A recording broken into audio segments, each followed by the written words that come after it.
So thank you so much for coming. My name is Rogaya Tabrizi. I'm the CEO of Theory and Practice.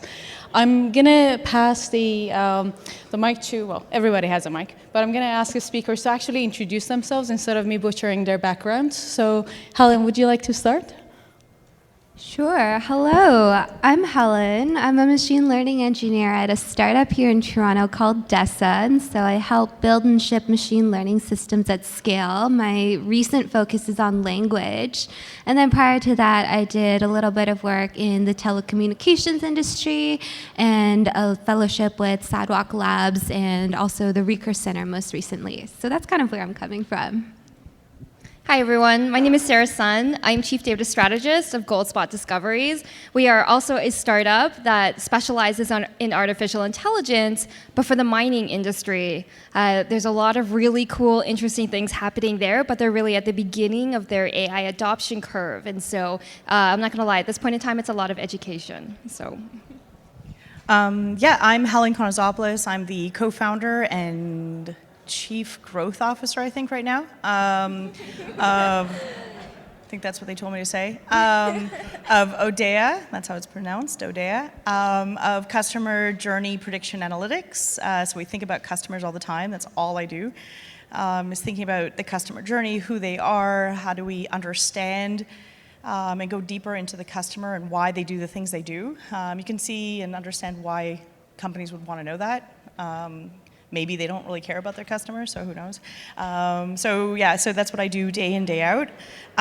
We are also a Toronto startup here in Toronto, out of the University of Toronto. So our technology, all the work we did on clustering, machine learning, and process mining was done by my co-founder, Pericles Andritsos, out of U of T, computer science. And I was also teaching there product development, design, and entrepreneurship, again, computer science. And yeah, that's pretty much what I do, and I play D&D on the weekends. Thank you. All right, so I am a physicist and an economist by training. I started Theory and Practice about 2 years ago, and we built bespoke AI and analytics solutions for different clients. Some similar work, mostly different. We work in financial sector and retail space mostly. What else am I going to say? I think the one thing that is different about how we work is that we really start with the universe of questions as opposed to universe of data. And so with that, I want to kick it back to Sarah. And I think, before doing that, so one of the things, when we were talking about what is the definition of success for us at the end of the session, what would we like you guys to just take away from these conversations is to think slightly differently about data. So it's not just about data, it's not just about the algorithms, and also it's not just about the questions, it's about the universe of all of these things kind of coming together. So with that. Thank you. I actually didn't even realize that we're all part of startups. So who knew that this would be the startup way to creative ways to use data. So I'm really going to focus on the creative ways to use data. By training, my background is actually, I was in banking. I worked in banking and innovations. I used to build risk models for a living. You can ask me all about that at another time. But now I work in mining, and it's been 18 months into this journey. And I look today, and I realized just how incredibly ignorant I was about any industrial space, period, ever. I kid you not, when I was interviewing with this current company, I was like, excuse my ignorance, but like, why are we still mining? Like, it has really bad PR. It's silly, but it's at the same time, it's like, it was something that I constantly heard that I'm like, it's so bad for the environment. It's so dangerous. It's like, why can't we just recycle everything? And it's the place of ignorance that I was coming from. I had to educate myself, and I had to learn, and the people that I work with have been incredible in taking me from a place of not knowing anything, and then now for me to realize the incredible potential of data science in industrials, it is mind-blowing. It is very rare that you are able to jump into the beginning of an industry as it starts to transform and change, right? And so for me, it is when I think about creative ways to use data, the ways that I used to think about using data, it was marketing related, it was customer lifetime models, it was some sort of banking related problem, and anything beyond that, I was so ignorant. So when I think about the day-to-day of like what we do at Goldspot is we do mineral exploration. So what we're doing is we're taking all the data about a land package and we're looking for a mineral like gold or silver or copper. These are examples of things that we have done. And I didn't realize that the mining industry has so much incredible data, even when it just comes to the land package itself. Like, some of our projects, we work with 80 years worth of data. So at the 80-year mark, that obviously we're dealing with paper maps, right? But we've had clients come to us that have had warehouses full of maps that are more than a century old. Isn't that incredible? But there's like little notes in the margin and like little scribbles here and there that you'll find in the map, on the paper map, but it's not displayed in the digital data anywhere, right? And so sometimes some of our challenges, like how do we help them digitize that? Is there a way that we can use NLP and OCR to pull out some of those handwritten notes and influence that?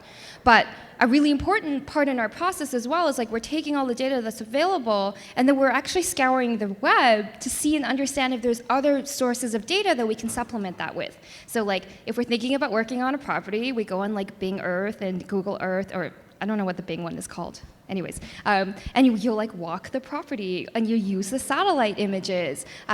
We'll go and depending on which part of the world we're working in, some of the government agencies have actually gone to the effort of collecting incredible amounts of geophysics, geochemistry, geology data across the properties. And it's all free and it's all available for use. One of my favorite obsessions right now, it's a website by USGS, so United States Government Services, and it's a web page of maybe 100 different free open access data sets that encompass things like ecology, weather patterns, geology, physics. It's absolutely incredible. And I look at this and I'm like, I want to run a hackathon where the whole premise is take 2 of these data sets and do something cool with it. Like, wouldn't that be so cool if you could relate migratory patterns of birds with volcano activity in another area and underlay all of that with something like climate change related? Like, so cool. And it's the neat part, and I think what makes most startups in this space successful is our ability to put together cross-functional teams who have seen different types of problems and are open to the white space and the challenge of looking at a brand new data set and maybe bringing their experience and their expertise in data and seeing if there's a creative way that they can apply that to something completely new. Another thing that I only realized in September was I was at the Chief Data Analytics Officers Conference here in Toronto, and there was a bunch of people representing the different cities. So the city of Vaughan was there, the city of Brampton. It was really interesting, and they were going around saying, you can ask the city for data. We are owned by you. This is free access to information. Ask me for a data set. I will get it to you within 30 days. And I was like, that's cool. Like crime data sets. Like, and in my mind, I'm like, traffic? I really need to solve the traffic problem in Vaughan. Anyone who lives up there, it's brutal. That being said, not everything you see on the internet is free. So I have gotten into Google Earth Engine. They've collected multispectral data for the Earth. And we wanted to be able to overlay that into some of our geology spaces. But if you look at the T's and C's, it's actually not allowed to use that for commercial use. You can use it for experimentation purposes, and they're like, we have a commercial license available. If you email them and ask them about this commercial license, they're like, actually, it's only available for natural disasters, agriculture, sustainable energy, or it's like 5 different areas. Do you satisfy one of those? And like, no, I just want to make money off of this. So I can't use it. Period. I can't use it. It's actually interesting. One of the questions related to that we always get is, any company that I sit in front of, doesn't matter, small, big, enterprises, massive banks, massive logistics company, every single one of them are asking us about data sets. Do you have different data sets? And my question to them, or I guess my answer back to them, is that the odds are you have actually more data than you think you do. But so the challenge inside these sort of environments is that they deal with a lot of silos. They deal with a lot of the data. Different groups don't necessarily easily have access to each other's data, even within the same department. You'll be surprised. I can't quite name the companies that we work with, but let's say imagine the biggest logistics company in the world. And so, we're talking with our marketing department, and there are two different groups, one sitting in Dallas, one sitting in Memphis. I guess I kind of gave that away, didn't I? But like the same people who are actually doing the same work, reporting to the same VP, don't have access to each other's data sets. And sometimes it's as bad as that. But then with that, the question for me always is, how creative can you be with the limitations that exist? How can you either align around the questions that you're asking to bring different data sources together, or creatively really try to combine different things and and use these publicly available data sources to augment everything. The point of it is to be able to get to net new signals. Oftentimes we talk about SQL overhead, and we talk about our analysts having a hard time, let alone our modelers and our data scientists actually having the data that they can work with. So how can you really bring all of these different things together? I want to pass it on to you because I know you deal with a lot of privacy issues as well. So do you want to talk about that a bit? Yeah, they don't talk to each other. So no, I'm just saying there's like a major issue. Like there should be like a coach just for talking. People are scary. Yeah, I know. Are you in math? Yes. Okay, that's what I thought. No. I always make the math joke and stuff. Sorry. I put my economist hat on. I'm not that scary. No, I love math. So I thought to myself, okay, if departments are not talking to each other, even within banks, so each one is not going to give permission for certain sets of data, and then even within healthcare, we had the same problem where departments won't share data.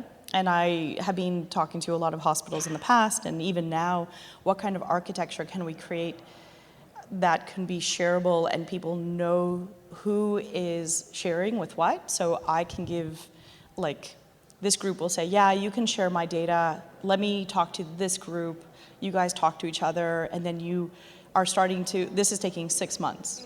Right? So this conversation between this group and this group is not happening. But for you to get this knowledge from them, the conversations are just stalling. And then you're like, but I need your data. And then they're like, yeah, but you got to talk to the lawyer, internally even, of permissions between the two groups. And this is like at a hospital level, at a business level, at an industry level, we're finding that even permissions, the same conversations happening, they don't need to bring lawyers in that sense, or privacy, ethics, policymakers, even within, say, pharma or health, but even within their organization, they're saying, where is it traveling? And this is within their own organizations. So I go, okay, this is an issue. We can't build products. I need disparate data sources. I need 3 or 4 different data sets to come up with complete journeys of customers. If I have each of this group and each of these lines not talking to each other, how am I going to do this? How is this going to work? So the question is, how do you work with 4 different groups who don't talk to each other? It's like we're in Thanksgiving dinner and we're talking about Trump.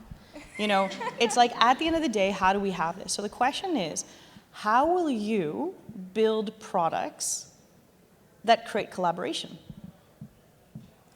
between data?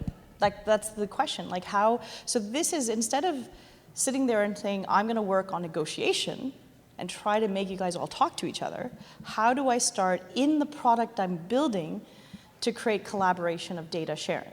So this isn't about modeling. This isn't about me saying, wow, look at the outputs of the data. This isn't anything fancy. This isn't AI. This isn't nothing to do with it. Nothing to do with what we're going to do next. This is before even the data hits the model and even the data, like even the discussion. The question is, can we build products that integrate collaboration so the data flows through your organizations that you're working with? I've got some smiles. I feel like there's pain or tears coming. So Scars. I'll give you extra napkins at the end for the tears you are having. So my question to you, as you're building products for the future, don't worry about what we're doing, because at times I'm like, I don't know how to have this, like, I feel like I'm Oprah with like, in these meetings at times.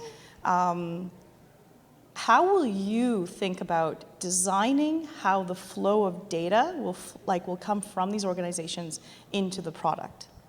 Then we talked about privacy.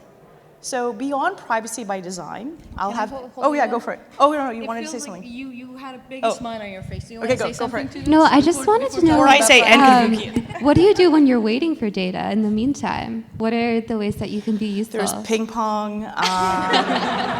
Like, there's a lot of great things to do, like foosball. Like, there's things to do, right? This is a business decision issue too. So this isn't waiting around waiting for my PhDs to get data while I'm paying them tons of money. This is not what has to happen. What has to happen is, as you're building out your business model, what is the flow of sales? So 3 months, 6 months, 8 months, what did you do the last 3 months to start pushing more organizations into the pipeline? So by the time you hit 3 months or 6 months, you have a flow. So this isn't data scientists waiting around and saying, oh, I'll get data sets from somewhere. It's freaking sales out there fueling the pipeline. So as it's coming in, we're working. The other thing is the question of that we ignore sales until after everything is happening. Oh, it'll come in after. Okay, so while we're sitting there wasting money, and every month we're spending money and it's going through, we're just waiting for the data to come in, waiting for the data coming in, and the question is, can we get creative? Can we get data sets from other ways? Can we collaborate? Can we create partnerships? Especially at early stages if you're creating something. But as a large organization and you can't talk between each other, that's an issue, you know what I mean? I see it as a sales business problem. It's not a data science problem. It's how you've created that flow of data flow. It's a data strategy. You're all getting a crash course in running a startup also. You're Yeah. welcome. One of the things that I like about what you're saying is that incentives matters. You know, What, the it's ping about, the ping pong matters too. But you know, it's just like inside organizations and also outside organizations, being able to align around the important questions and important, what are the incentives? Sometimes I'm an academic at heart, right? And I sit in front of CEOs and I sometimes hate myself because I have to show them the money. And if I show them the money, guess what? Data is going to come. A whole bunch of other creative ways of getting there also comes. I think, one thing that we miss in kind of positions that we are is really putting ourselves in the shoe of people who are actually users of the data. We talk about data strategy, but to me, we actually have to add the word utilization in there as well. So it's not just about data strategy because people like us like to have fun with data. It's about how it is going to be really utilized inside these organizations, who is using it, why they are using it, and why that question or that use case is better than this other use case. So a lot of things that you're talking about in terms of, listening, there's a component of really deep listening that, maybe sometimes as outsiders or as insiders, we can really encourage. Also, does your contract suck? Well, it depends. Right. Really? You've had issues? No, you're good? Okay, I won't say it. Okay, no I comment. want to pass it on to you because I know why you asked that question. So, what do you do when there are difficult ways to get data? So I think the one thing here, in addition to just the data portion, is also labels specifically for machine learning. I don't know about you guys, but all the time I'm like, oh, I have all this data and 0 labels to go with it is the story of my life. And you can probably relate to that. And so sometimes you also have to get creative with the ways that you label your data. So one thing I did recently was we talk a lot about Twitter sentiment. So before we actually were just getting ready to do this panel, Sarah and I were talking about a Twitter sentiment classification. We were like, okay, well, you have all these tweets, and those are pretty easy to get. You just scrape Twitter. But you have no labels for any of them. And so I was doing this sentiment analysis task, and I was like, oh, I'll just put it on Mechanical Turk. And that turned out to not work very well at all because you spend all this time actually just training your Mechanical Turk workers. And by the time you're done that, you might as well have just labeled the whole data yourself. So sometimes you have to kind of get creative. And so that's asking questions like, hey, can I use unsupervised methods to cluster my data into pseudo labels instead? And can I transform this into some kind of representation, whether it's pre-trained word vectors or like other ways of coming up with these labels that you then may or may not use as ground truth for a downstream task. And so sometimes you have to think out of the box when you're like, I have all of this data and I have no labels in it. It is going to cost me way too much time and money to get proper labels. Sometimes you get resourceful because you have to, and so that's also part of the job. You're always trying to figure out what is the best way for me to get accurate labels in the shortest amount of time that you can, so you can get started on all this cool analysis and modeling and everything associated downstream. And sometimes it's not always the way that you think. And so I'll ask you to keep that in mind. The next time you are faced with a machine learning problem and you think to yourself, how am I going to get labels for this? It might not be paying your brother to label them. That was Sarah. So I'm actually going to open it up to the audience. So first question, go for it. So again, the question is for the two Helens, and kind of relating what I do to what you guys do.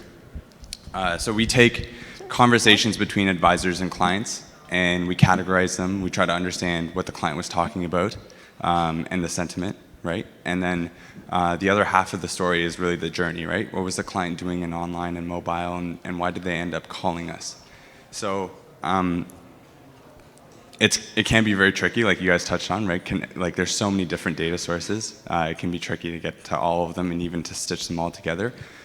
So one question for Alan: what are some creative ways that you guys like analyze text? So we do like searches and stuff like that, but do you guys have like what are your unsupervised type of methods? And then for the other Helen, what are creative ways to visualize or analyze the customer journey? I can talk about the unsupervised methods a little bit. With text data in particular, something you can do is encode all of the text into all of these pre-trained word vectors, and then you can actually project that with multiple different unsupervised methods. Like you've got your regular clustering methods, but there's a whole bunch of ways that you can actually project that down, and so you can actually calculate the distance between all of these different sentences or tweets or whatever it is that you're doing. And then you can actually use that to get downstream labels, which is something that I've done before with actually surprising amounts of success. And so you might want to try something like that. Thank you. It's a challenge. How do you, sometimes, if it's, right now it's getting beyond the dashboard is a major issue, and I think all of us face this, is getting, like, how do we really show insights within data, right? So it's not a data visualization class, like, you know, but beyond Tableau, beyond the usual ways of showing journeys is really hard. This is where I think we are looking at always finding non-data scientists to visualize and having the expert in the room of how they expect to see it, or they think they're going to see it, and having those conversations. So instead of bringing more people who are going to come up with graphs or other ways, it's bringing other people who are going to come in and say, who's the user? It goes back to the question of how the user is going to use it or how they're going to interpret, because the way we interpret is going to be very different. Visualizing journeys or visualizing any of insights, which will be the trend going forward. That's why you have Salesforce who bought Tableau, and I can't remember, there was another one who, again, it goes back to the data visualization after the next stage, and the trend of what data will be beyond what the models will output is what will the outputs then create insights. That's the next trend. You might help with the data visualization, but it's a hard, so if you can figure that out. It's Helen at Odea. We have ping pong and we have lots of like treats. So you can work the one thing that I would add to that, you know, when it comes to segmentation, you should also ask yourself, segmentation to what end? You know, what is the exact output that you're really trying? Because, you know, when you're adding a whole bunch of different factors, so let's say you're interested in understanding people's risk attitude towards something. So you're looking at your transaction data and you're just, you know, doing your, I don't know, whatever, risk models and, you know, propensity to default and stuff like that. But then the other side of it is that what are some of the other sources? Let's say digital. How can you actually extract information from different bits and pieces, bring that into your segmentation? Because, you know, let's say you and I have exact same expenditure and habits. You know, like you spend $5,000 on something, I spend $5,000 on something. But when we look at a few other sources of data, we actually can see that your attitude to a risk is very different from my attitude to a risk. So if you're coming with some sort of predictive anything for me, it better be different from you. But you can't just extract that from, let's say, one or two different data sources. So when we come across questions like that, it really is about identifying the to what end and the outcome first, and then saying, you know, what is that 10 different data sources? Because frankly, the odds are, out of the hundreds of databases that you have access to, there's going to be 10 different data sets that are really useful for that segmentation exercise. So, Thank you. yeah. Oh, My question is about the unstructured data. So basically, I'm involved in the healthcare and the government, and there's like tons of the unstructured data to start with. So my question is, do you think we better come up with some really smart data governance strategy at the beginning, so we don't have to deal with this unstructured data? I mean, it takes a lot of time to actually just process to make it usable. So do you think like just have a good strategy at the beginning is very important to in order to like doesn't have that kind of problem at the end? Sarah, do you want to take that? I think from my perspective, I'm a huge proponent of like model governance and documentation. I was once model developer champion for Canada, yay. But I'm really hesitant to implement some of those things right up front because there's so much value in the unstructured data. And I feel like if you're always looking for data in a certain format, you really close yourself off to new insights and new ideas that are going to come out of it in its original form. And especially when you're working in something like government and healthcare, I think you're going to experience a lot of resistance to data entry in a certain format, or this is the process and the procedure, and you know the doctor's just like, I don't have time for this, so I'm just going to hit blank on everything. There you go, happy now, right? And so it can lead to very antagonistic. And I think the governance and the processes have to be layered on as they make sense, and only as little as you need to be effective in the long run, but not there for the sake of having something there. So I like process and I like documentation and I like governance, but I don't think you ever want to restrict what you can do because of it. Right behind you. So I have a question. I don't know if you guys have come across, but creative ways of collecting data and different type of data, but sometimes the data is also in a different formats, right? In an unstructured way. Sometimes it's available throughout an API. Sometimes you need to collect using screen scraping or very creative ways, right? And one challenge our company faces is the speed of standardizing and ingesting all that data. Assuming you have a fairly stable model and application, but when you're reaching out to a new prospect, a new potential customer, the momentum is very important to collect the data that is important for them, that is totally different than the data that you have collected for a previous prospect and customer. So how do you guys standardize and streamline and speed up that ingestion process in a way that you can provide feedback to your prospects right away so that they don't go to the competition? Sure. Do we have an hour, no, 3 hours?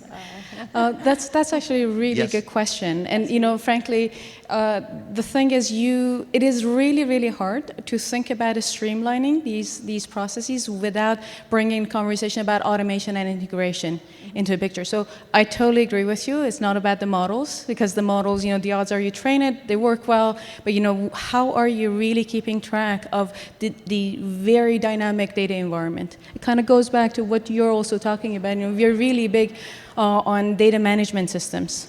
You know, understanding the pipelines, understanding what goes into your raw layers, your ETL layers, how is that talking to your publishing layer, what happens within every single one of them, especially if you're getting data from all of these different APIs. I mean, I remember we were working on several projects, and the frequency of update of data was so different across these different data sets. And it's not that you're just getting a megabyte of data here and a gigabyte there. Everything is in terabytes of data and petabytes of data. So, and then the speed of update is just really different. So you have to be very careful about how you're automating, how you're building your test units, how everything is being flagged. Like, in a sense, you have to, it's actually really interesting to think about the machine learning algorithms that create an intelligent automation layer. I just wanted to not talk about the architecture or data warehouse or what you need to get in to start working on, creating something out of a horrible swamp that they've created. I would go back more upstream to talk about the type of prospect you're going after. And to create a category or to create, sorry, not a category, to create what do you need for your models? Kind of like, what do you need? What kind of data do you need? You know this, but you're saying the person who's in front of you, the client, the prospect, can they even fulfill part of that? What stage are they at? And it goes back to a sales issue, again, a business issue, saying we didn't even, I don't want to say we fired clients. It's not that. It's we just didn't take them. Their maturity level of data or the way they interact with us didn't work. We sat there going, as a startup, we think about time. And again, time is taking up all of our seed, or all of our Series A. So what happens is maybe it's dating. Should I even date this person? Should I even think about working with them? Are they ready? And I think in mining you have that where you'll be in a round table, and especially in banks and other, you're going, if I'm going to be successful in the next year, I cannot work with this person. That's what you got to think. Are they ready to give me data that will really integrate into the models? The problem is the sales team wants to date everyone. Yeah, but not every date is made equal, right? Yeah. Do you remember? Go to the other. What was it? Yeah, there we go. So funny. I knew you would say it. I'm just going to quickly offer just one another approach that we have taken is that by going down the rabbit hole in one project area, we actually created a proprietary data set in-house, and we're currently, by random conversations that I've had and kind of realizing what we could do with the data set, we realized that there's a new product here, or maybe a whole host of products. And so it is not priority one, because priority one is paying clients, that's just the reality of things, but we're working on creating some really quick and dirty prototypes that I can put in front of prospective clients. And it's more of a this is what we've done with a few weeks of work. We'd love to collaborate you to bring this to a finished product. And so I'm actually defining my clients based on the data that I already have, so I don't have to collect another swamp, because I had to get past OCR and read 16 pages of legalese to get this data. It was time consuming, right? So thank you so much, everyone. Really appreciate it.